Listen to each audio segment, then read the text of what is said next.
अस्सलाम वालेकुम। मैं बनाने जा रही हूँ आज बोट थीम केक या समंदर की थीम वाला केक कहिए।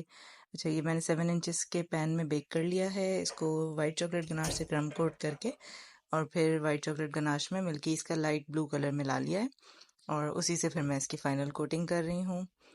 तो फॉन्डेंट मैंने इस पर नहीं लगाया है। इसके बाद जो है इसका फ़ाइनल कोट करके मैंने इसको थोड़ी देर के लिए चिल होने के लिए रख दिया है। उसके बाद मैंने जो है इसके साथ साइड में लहरें बनानी थी। तो लहरों के लिए ये है कि जिस तरह का डिज़ाइन में था तो उनको थोड़ा सा देख के सॉर्ट आउट करके कि कटिंग ही किस तरह से, थोड़ा सा समझ में आने में मुश्किल हुई, फिर आ गया समझ में और फ्री हैंड मैंने इन लहरों को कट कर लिया है। पहले की बात होती तो मैं जो है इसको पहले पूरा पेपर कट करती, उसके ऊपर इसको पेस्ट करती और फिर उसी पेपर को उठा के केक पे लगाती।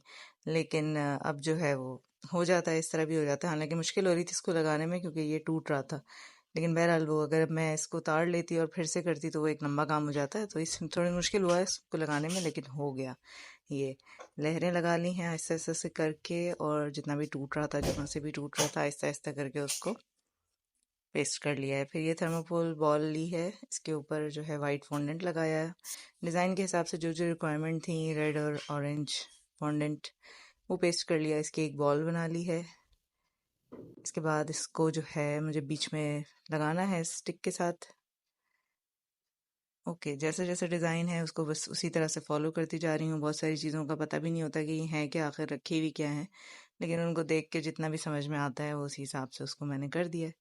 ठीक है, अब ये जो है टायर है या कोई स्पोर्ट्स की चीज़ है, पता नहीं मुझे, तो जो भी है बहरहाल उसको उससे कट करके मैंने निकाल लिया। टैपेट से लेटर्स निकाले हैं, जो नाम उन्होंने बताया था, नंबर, ये भी इसी तरह से बन गया है। अब इसको मैं डायरेक्ट केक पे अप्लाई कर दूंगी।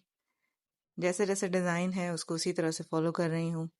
ठीक है, और कोशिश यही करनी है कि बिल्कुल नीटली इसकी साइड्स और एजेस बन जाएं। केक थोड़ा सा वेट है तो आसानी से सब कुछ पेस्ट हो रहा है। बॉल को लगा लिया है सेंटर में। इसके बाद वही चॉकलेट गनाश जो है वो रखे रखे थोड़ी सी और स्टिफ हो गई है, तो उसे आसानी से पानी जो, जब जैसे बॉल फेंकी जाती है पानी में तो पानी उड़ता है, जब तो साइड से ये पानी उड़ रहा है, और उसी चॉकलेट गनाश से मैंने स्टार टिप के ज़रिए ये लगा लिया है।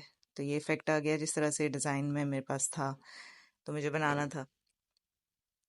ये भी हो गया। इसके बाद और क्या रह गया, हाँ ये मैट है, और ये मुझे लगा ये शायद शॉर्ट्स हैं, क्या चीज़ है, जैसा बना हुआ था डिज़ाइन में मैंने उसी तरह से उसको देख के बना दिया है। इसके बाद जब बॉल पानी में फेंकें तो पानी जैसे उड़ता है साइड में से, ये वो वाली बूंदें हैं।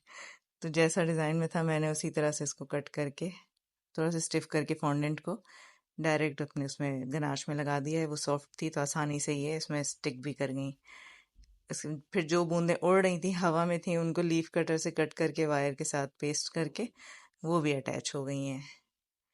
तो अब आसानी से ये केक में इंसर्ट हो गई हैं। अब ये पूरा केक उठा के मैंने फ्रिज में एज इट इज़ रख देना है। सारे सिवाय लीव्स मैं इसमें से निकाल लूँगी बस। अच्छा, मैं ये करती हूँ कि एक क्लिंग रैप में पहले अपनी आइसिंग जो है या गनाश जो भी है वो पहले क्लिंग रैप में रख लेती हूँ, ताकि अगर वो बच जाए तो फिर मैं उसको उसी क्लिंग रैप में स्टोर कर लेती हूँ। उसके बाद उसको पाइपिंग बैग में डाल के और फिर अगेन एक और पाइपिंग बैग में डालती हूँ, ताकि अगर टिप चेंज करनी पड़े तो मैं बस अंदर वाला पाइपिंग बैग निकाल लूँगी और टिप चेंज कर दूँगी। कपलर नहीं है मेरे पास अभी। इससे ये ग्रास टिप से जो है सारे, ये भी पानी है, जो पानी की लहरें साइड में हैं, तो ये भी बन गया है इसी तरह से। और जनाब मेरा केक तकरीबन ऑलमोस्ट कंप्लीट हो गया है। अब इसको मुझे जो है काफ़ी घंटे बाद डिलीवर करवाना है, तो बस मैंने इसको फ्रिज में रख देना है और अब ये चिल्ड रहेगा बिल्कुल ज़बरदस्त सा, और उसमें कोई मसला नहीं होगा इंशाल्लाह जाने में, क्योंकि सारा मसला जो है वो डिलीवरी का होता है कि उसमें कुछ भी मिसहैप इंशाल्लाह नहीं होना चाहिए। तो अल्हम्दुलिल्लाह केक खैरियत से डिलीवर हो गया। ओके जी, अल्लाह हाफिज़।